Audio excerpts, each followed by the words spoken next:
Bonjour à tous. Amis internautes, je vous salue aussi. Alors le titre de mon message, la croissance spirituelle qui honore Dieu et qui t'élèvera. Le chrétien né de nouveau dans le Seigneur a toujours tendance, cette fâcheuse tendance à aller plus vite, comme on dit, plus vite que la musique. Mais même en tant qu'enfant du Seigneur, nous devons aller au rythme des lois que Dieu a imposées dans le domaine de la croissance. Et cela aussi bien sur le plan terrestre que sur le plan spirituel. Pour exemple, un bébé qui va naître, il ne va pas grandir immédiatement et atteindre une stature d'homme.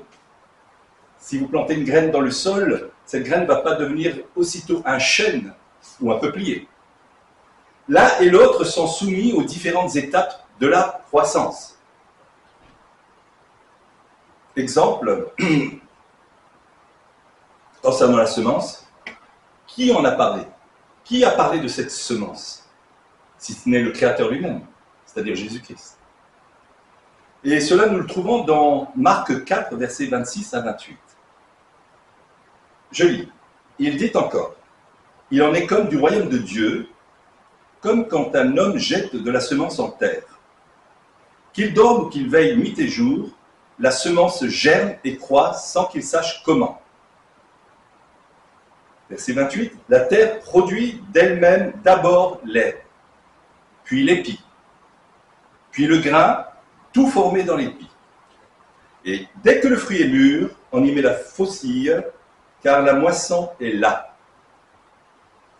Donc je rappelle qu'elle soit terrestre ou spirituelle, une semence a toujours besoin d'une période de croissance.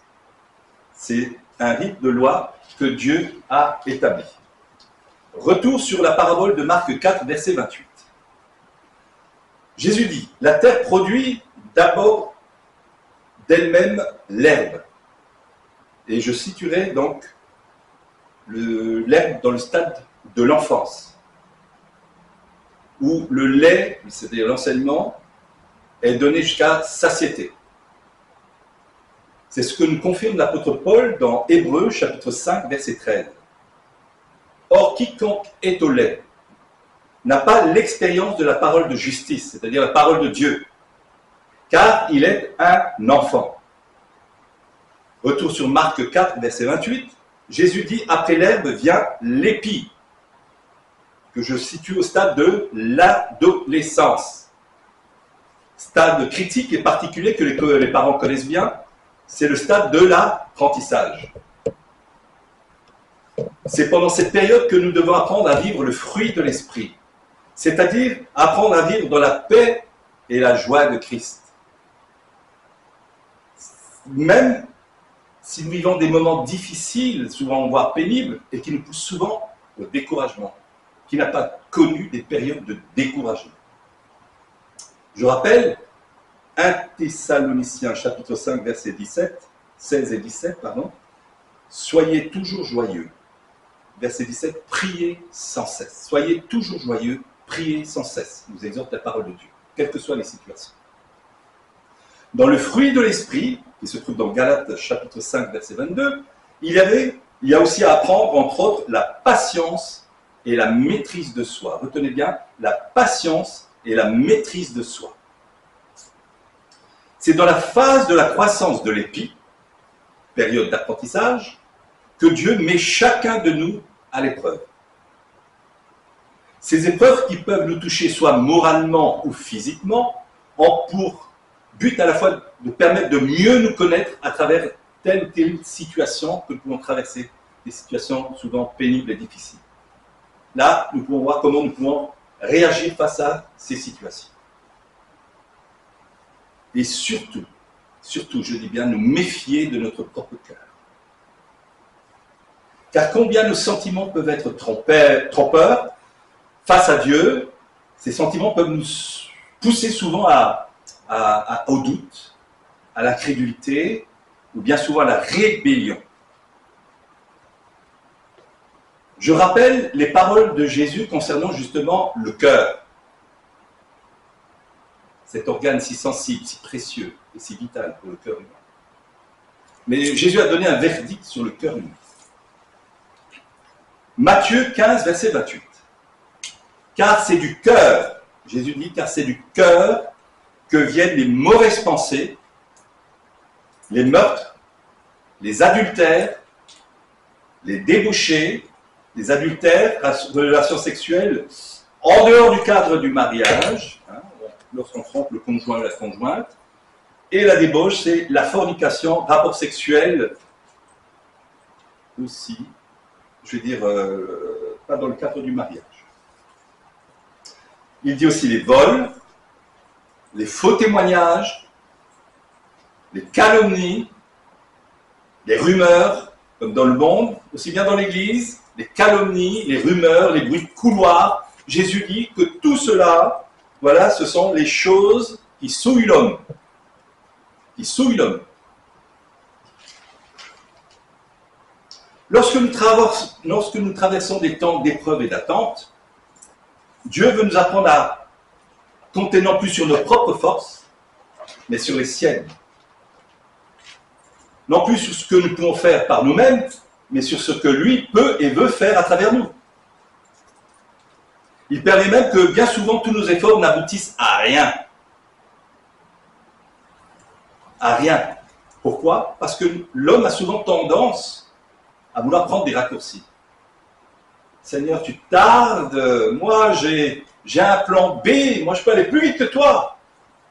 Alors, dans ces moments-là, bien sûr que Dieu ne va pas répondre. Et s'il ne répond pas, c'est parce que il veut nous amener à regarder uniquement à lui. À lui. À nous attendre à lui. Et pour nous offrir ensuite, en sentant bien à lui, sa richesse et sa bonté qui sont inépuisables. Inépuisables.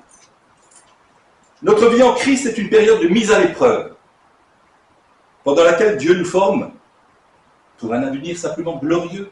Il nous forme pour un avenir glorieux.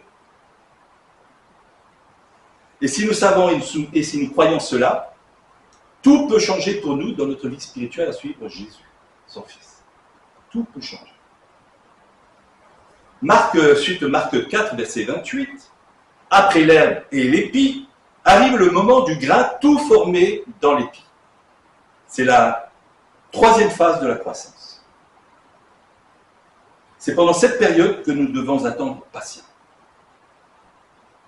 Je rappelle que la patience se trouve dans un des 9 fruits de l'esprit. La patience. Jusqu'à ce que le plan de Dieu prévu pour nous parvienne à pleine maturité. Et par rapport à Marc 4, quand le Seigneur avait mis dans mon cœur de prendre Marc 4, il m'a dit, tu vas construire un message. Je dis, ok, mais ensuite, qu'est-ce que je dois prendre? Il me dit, tu vas prendre la vie de Joseph. Et tu vas greffer la vie de Joseph sur Marc 4. Je dis, ok Seigneur. Alors j'aime bien ces moments, comme je dis toujours, où c'est le Saint-Esprit qui vous saisit, et petit à petit, il y a des pensées de Christ qui viennent en vous. Et petit à petit, je commence à voir ce que le Seigneur attend, pour que je puisse mettre en avant toutes les pensées, les idées qu'il me donne, pour construire ce message. Alors, Joseph, lui, il avait à l'époque 17 ans. Et à 17 ans, il a eu son premier songe. Et qu'il le racontait à ses frères. Alors nous allons voir tout de suite dans Genèse 37, verset 5, 9, 10, 11. Il leur dit, écoutez donc ce songe que j'ai eu. Nous étions à lier des gerbes au milieu des champs, et voici ma gerbe se leva et se tint debout, et vos gerbes l'entourèrent et se prosternèrent devant elle. Verset 9. Il eut encore un autre songe, et il le raconta à ses frères. Il dit, j'ai eu encore un autre songe, et voici, le soleil, la lune et 11 étoiles se prosternèrent devant moi. Verset 10, il le raconta à son père et à ses frères. Son père le réprimanda et lui dit, que signifie ce songe que tu as eu, Joseph? Faut-il que nous venions, moi, ta mère et tes frères, nous prosterner à terre devant toi? Verset 11. ses frères eurent de l'envie contre lui. Tous les jours, il venait, j'ai eu un songe, j'ai eu un songe, j'ai eu un songe. Au bout d'un moment, ses frères en avaient ras-le-bol. Ras-le-bol de ce frère qui les saoulait avec ses songes, et en même temps, c'était le chouchou de Jacob, de leur père. C'était le chouchou, il ne faut pas oublier. Et un jour, ils avaient une idée en tête, c'était le tuer, se débarrasser de lui. Quelle idée! Et c'est grâce à Dieu qui a incliné le cœur de Ruben et Judas que Joseph a eu la vie sauve. Et puis arrive le moment où Joseph fut vendu par ses frères à des marchands et emmené en Égypte. Je situerai ce passage dans la phase de la période de croissance de l'épi, période d'apprentissage, dans laquelle Dieu met chacun de nous, comme je l'avais dit, à l'épreuve pour nous former à son école. Je ne parle pas de l'école des hommes, mais l'école de Dieu. Et l'école de Dieu, l'école de Dieu, c'est toujours sur le terrain que ça se passe. C'est sur le terrain qu'il nous forme.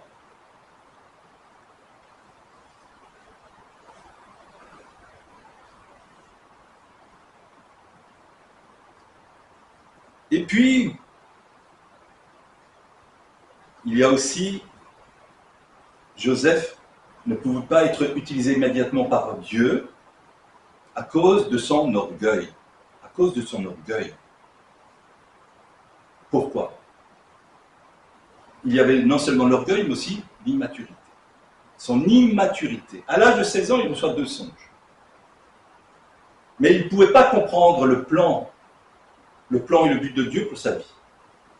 Il ne pouvait pas le comprendre, c'est impossible. C'est encore voilé. Et je disais l'orgueil, il faut surtout faire attention à l'orgueil spirituel, comme l'Église de Christ. Il y a beaucoup de chrétiennes qui reçoivent effectivement des paroles de la part de Dieu, des songes ou des prophéties, et puis bien vite, ils prennent ces personnes la grosse tête. Elles veulent, comme j'ai dit, aller souvent plus vite que la musique. Mais Jésus nous a mis en garde concernant l'orgueil.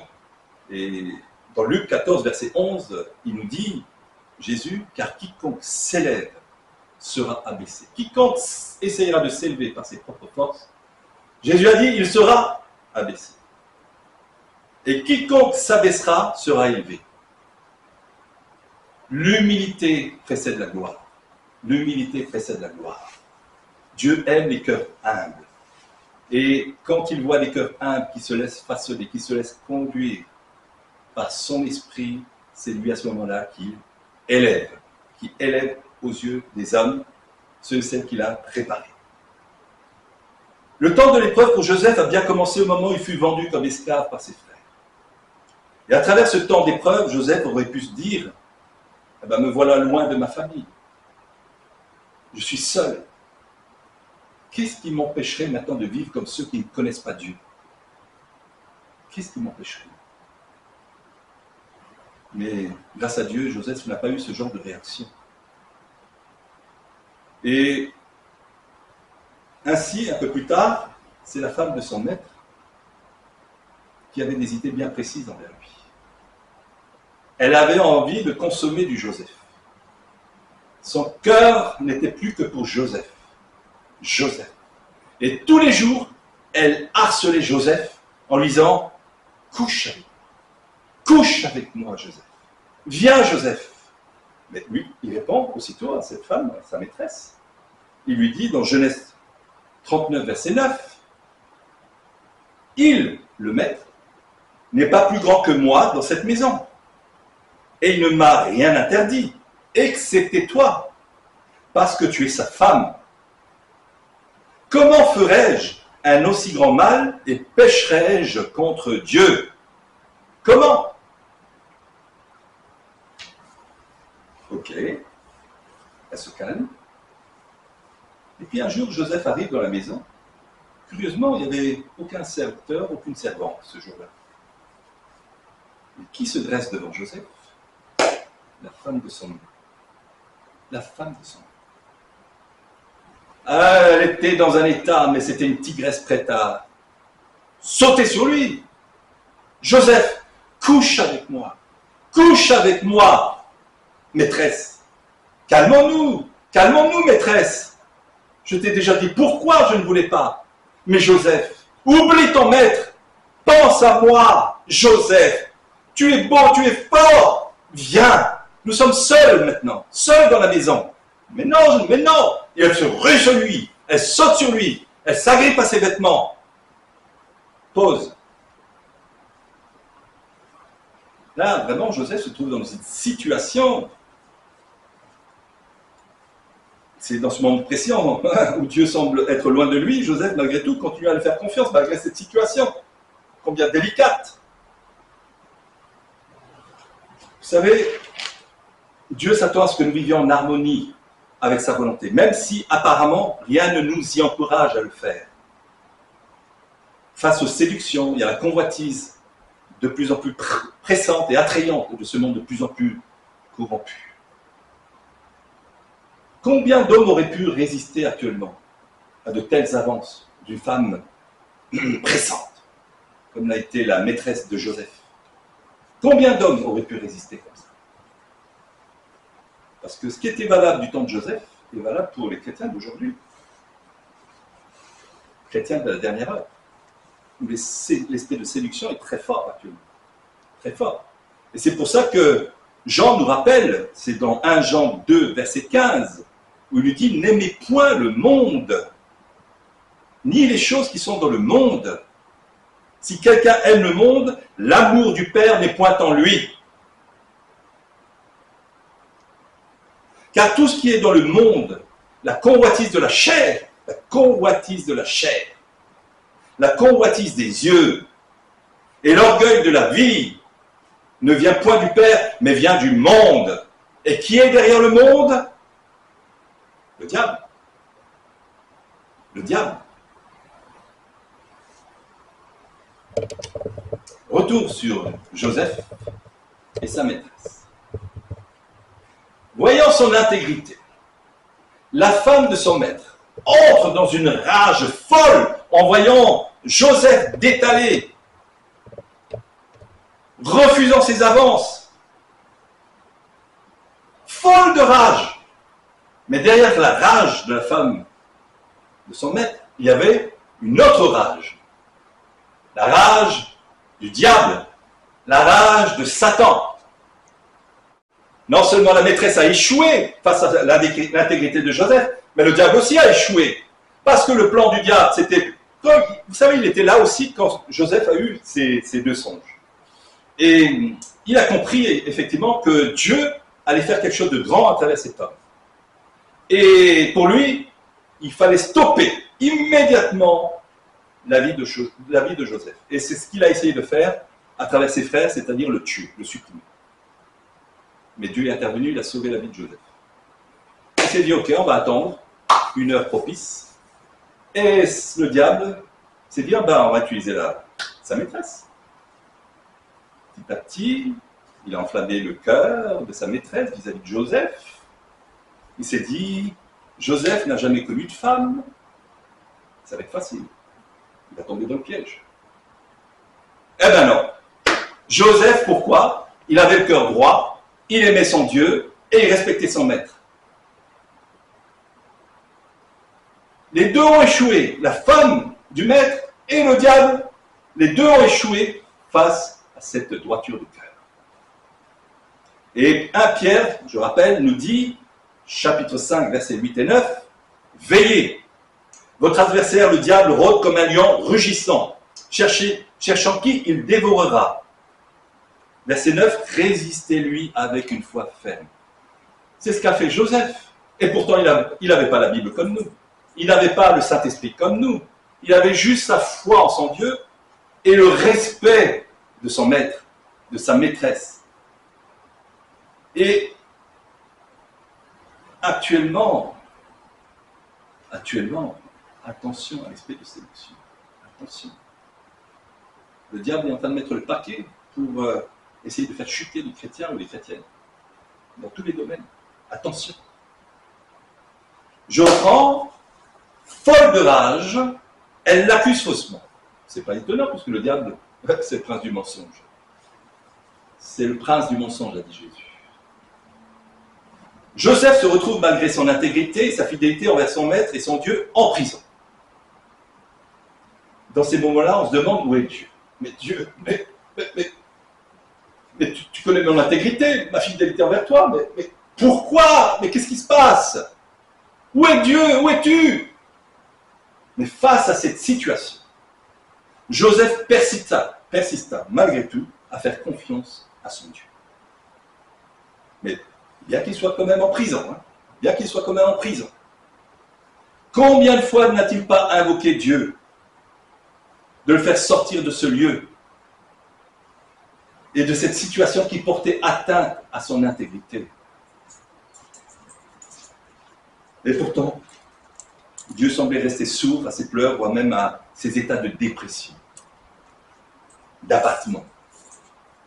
Et qui dit abattement, c'est le passé qui surgit, la nostalgie du passé, la famille, les amis, les promenades qu'il devait faire aussi, et ainsi de suite, et ainsi de suite. La nostalgie de son pays. La lassitude dans cette prison. La routine. Toujours la même chose dans cette prison. Toujours la même chose. Et toujours, malgré tout, cet espoir qu'un jour interviendrait dans sa vie. Que Dieu interviendrait dans sa vie. Toujours cet espoir. Incroyable. Toujours. Comme Joseph, c'est vrai, nous avons du mal à supporter les moments difficiles dans notre vie. Mais il faut savoir que ce sont des moments où Dieu accomplit en nous une œuvre bien précise. C'est dans ces moments-là qu'il opère une transformation dans notre cœur. Oui, c'est dans ces situations-là où Dieu peut intervenir et modifier certains aspects de notre cœur. Pourquoi? Tout simplement pour nous détacher de l'esprit du monde, avec ses fausses valeurs, ses fausses sécurités. Et de pouvoir ensuite façonner et forger en nous le fruit de l'esprit, qui sont les traits de caractère de Jésus. Aux yeux de Dieu, le fruit de l'esprit, dans le cœur d'un croyant, est d'une valeur inestimable. Le jour où nous serons devant Dieu, le Seigneur, ce qui intéressera de voir en nous, le Seigneur, c'est le fruit de l'esprit. Le fruit de l'esprit. Toujours et encore, Joseph continue à faire confiance à son Dieu. Rappel, une semence a toujours besoin d'une période de croissance. Après la période de l'épi, stade de l'apprentissage, Joseph entre maintenant dans la période du grain formé dans l'épi. Stade de l'apprentissage. Après le stade de l'apprentissage, c'est la période du grain formé dans l'épi. C'est la période d'attente où la patience est grandement éprouvée. Je répète, c'est la période d'attente où la patience est grandement éprouvée. Vous allez le voir. Reprise de la vie de Joseph. Dieu, voyant que Joseph continuait toujours à lui faire confiance, décida alors d'incliner le cœur du chef de la prison pour lui confier la responsabilité de ses compagnons de captivité. Une responsabilité. Alors parmi eux se trouvaient les chansons et le panetier du roi d'Égypte, qui eurent chacun un songe dont Joseph, sous l'inspiration divine, donna l'interprétation. Ce service rendu fut la clé pour le faire sortir de prison. Et à ce moment-là, Joseph est fou de joie, car pour lui, pas de doute, Dieu était bien derrière ces deux hommes avec la clé de la liberté pour le faire sortir de cette prison. Et pour bien appuyer encore, je prends donc Genèse 40, verset 4, il dit « Mais souviens-toi quand tu seras heureux, et montre, je te prie, de la bonté à mon égard. Parle, je te prie, en ma faveur, à Pharaon, et fais-moi sortir de cette maison. Fais-moi sortir !» Bien comprendre que Joseph discerne bien la clé tendue par Dieu, mais ne discerne pas le temps exact prévu par Dieu pour le faire sortir. Il ne discerne pas le temps exact que Dieu avait prévu de le faire sortir de cette prison. D'où confusion entre la chair et l'esprit, c'est-à-dire entre la volonté de l'homme et la volonté de Dieu. Confusion totale. Et c'est pour ça que Dieu dit, dans Ésaïe 5, 55, versets 8 et 9, Dieu dit car mes pensées ne sont pas vos pensées, et mes pensées au-dessus de vos pensées. Résultat. Genèse 40, 23. À sa sortie de prison, le chef des échansons ne pensa plus à Joseph, il l'oublia. Il l'oublia. Dieu mit un voile à ce moment-là pour qu'il ne pense plus à Joseph et à cette promesse qu'il lui a donnée. Parce que le fait que Joseph se soit appuyé non pas sur lui, l'Éternel, mais sur un homme, parle, je te prie en ma faveur, fais-moi sortir de cette maison. Attention aux raccourcis, comme je l'ai dit, les raccourcis ne plaisent pas à Dieu. Je rappelle, le grain formé dans l'épi, c'est la période d'attente où la patience est grandement éprouvée. Et là, Joseph s'est tiré une balle dans le pied. Du coup, Dieu lui a mis 2 années de plus en prison. 2 années de plus. Devant cette situation illogique, bien sûr, et de se retrouver encore derrière les barreaux, malgré son intégrité et sa fidélité envers Dieu. D'ailleurs, pour bien comprendre la situation, dans laquelle Joseph devait encore repasser à la case départ, se trouve, cette situation pour la comprendre, se trouve dans Hébreux chapitre 10, verset 36. La parole de Dieu nous dit, car vous avez besoin de persévérance, afin qu'après avoir accompli la volonté de Dieu, vous obteniez ce qui vous est promis. Car vous avez besoin de persévérance, afin qu'après avoir accompli la volonté de Dieu, vous obteniez ce qui vous est promis. Romains 4, verset 18, espérant contre toute espérance, même quand c'est illogique, on doit continuer à espérer, espérant contre toute espérance. Alors Joseph devait aussi attendre par la foi que Dieu donne le tour de clé. Bien sûr qu'il a discerné la clé, mais c'est Dieu qui donne le tour de clé. C'est Dieu qui donne le tour de clé pour sa libération et l'élever à la dignité pour la victoire finale. Nous entrons maintenant dans la dernière période du stade de la croissance. Rappel de Jésus. Marc 4, verset 27. Qu'il dorme ou qu'il veille, nuit et jour, la semence germe et croît, sans qu'il, c'est-à-dire l'homme, sache comment.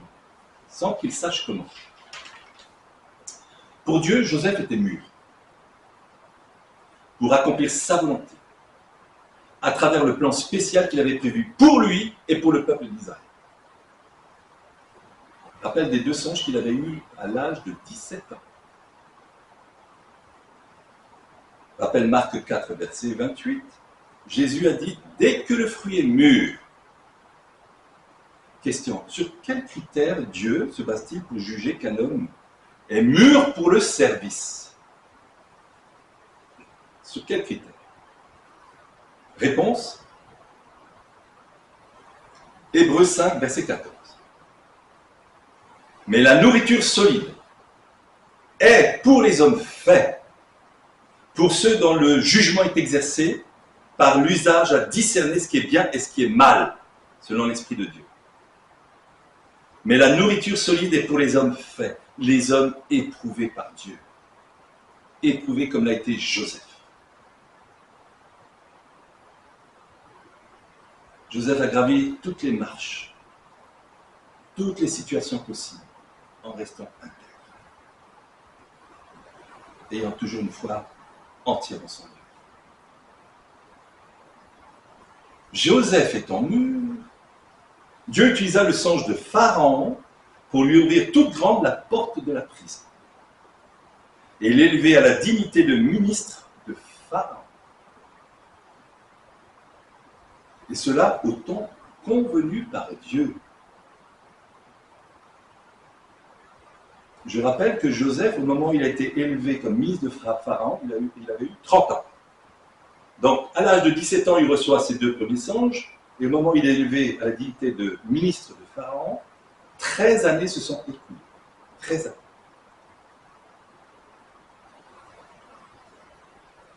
1 Pierre 5, verset 6. Humiliez-vous sous la puissante main de Dieu, afin qu'il vous élève au temps convenable. Afin qu'il vous élève au temps convenable. Finalement, par sa fidélité et son obéissance à son Dieu, Joseph a pu sauver de la famine un peuple nombreux, donc Israël, peuple élu de Dieu. Il en va de même aussi pour nous. Par notre fidélité et notre confiance dans le Seigneur Jésus, Dieu peut et veut nous former dans l'appel et le service afin de pouvoir apporter et distribuer la nourriture spirituelle, c'est-à-dire l'évangile de Christ. Apporter cette nourriture spirituelle au monde qui souffre d'une disette spirituelle toujours plus grande. Alors la question que je pose à vous, et amis internautes, et toi, le désires-tu? Es-tu prêt à vouloir payer le prix de la consécration, comme l'a fait Jésus pour chacun de nous? Dans les temps à venir, pourra-t-il compter sur toi? Rappelle Jean 15, verset 16, où Jésus dit « Ce n'est pas vous qui m'avez choisi, mais moi, Jésus. Je vous ai choisi et je vous ai établi afin que vous alliez et que vous portiez du fruit et que votre fruit demeure. » Voilà le but et la volonté de Dieu pour chacune de nos vies. Chacune de nos vies.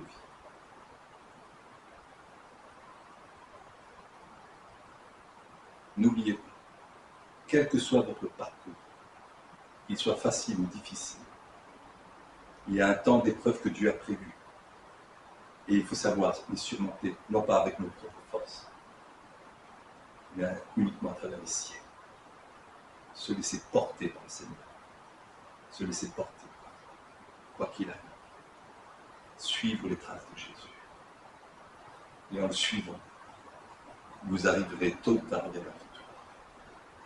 Et tôt ou tard, Dieu mettra un tour de clé pour que vous puissiez sortir de là où vous tournez en rond, de là où vous attendez depuis patiemment, depuis tant, peut-être de mois, d'années, je ne sais pas. Mais c'est Dieu qui donne le tour de tout pour que vous puissiez ensuite sortir et être élevé comme Dieu l'a prévu. Voilà. Je vous souhaite plein de bénédictions dans le ciel. Merci.